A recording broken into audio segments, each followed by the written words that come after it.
یا ایھا الذین آمنوا، اے ایمان والو، اے وہ لوگوں جو اللہ اور اس کے رسول صلی اللہ علیہ وسلم کے حکموں کو ماننے کا اقرار کر چکے ہو، اذکروا اللہ ذکرا کثیرا، اللہ کو کثرت کے ساتھ یاد کرو۔ قرآن مجید میں اللہ کے ذکر کا حکم ہے، مگر ساتھ شرط بھی ہے کہ کثرت کے ساتھ یاد کرو،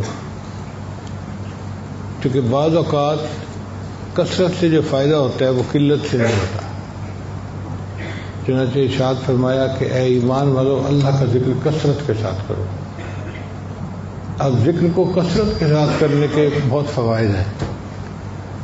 سب سے پہلا فائدہ، انسان کے دل کو سکون ملتا ہے۔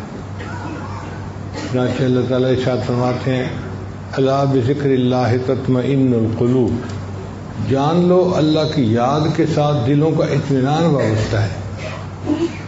اگر دل میں اللہ کی یاد نہیں ہوگی تو دل میں پریشانیاں ہوں گی۔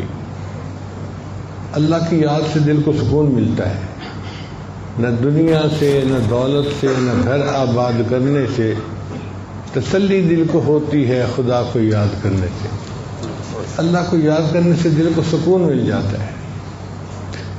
دوسرا فائدہ یہ کہ ذکر سے فکر کی گندگی ختم ہو جاتی ہے۔ نوجوان بچے جو شکایت کرتے ہیں نا کہ ذہن میں ہر وقت شیطانی، شہوانی، نفسانی خیالات چھائے رہتے ہیں، اس کو فکر کی گندگی کہتے ہیں۔ ذکر کرنے سے فکر کی گندگی ختم ہو جاتی ہے، سوچ پاک ہو جاتی ہے، انسان پاکیزہ سوچ کے ساتھ زندگی گزارتا ہے۔ تیسری چیز کہ ذکر سے انسان کے دل میں ذات کی محبت پیدا ہو جاتی ہے۔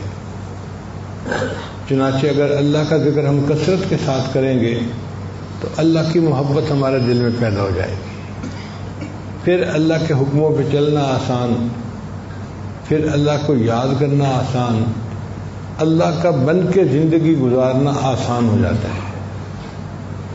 اور ذکر کا ایک فائدہ یہ ہے کہ ذکر انسان کو ماں سوا سے بیگانہ کر دیتی ہے۔ دو عالم سے کرتی ہے بیگانہ دل کو، عجب چیز ہے لذت آشنائی۔ اللہ تعالیٰ سے جو یہ آشنائی کی لذت مل جاتی ہے نا، انسان دو عالم سے بیگانہ، کسی غیر کی طرف دھیان ہی نہیں جاتا، توجہ ہی نہیں جاتی۔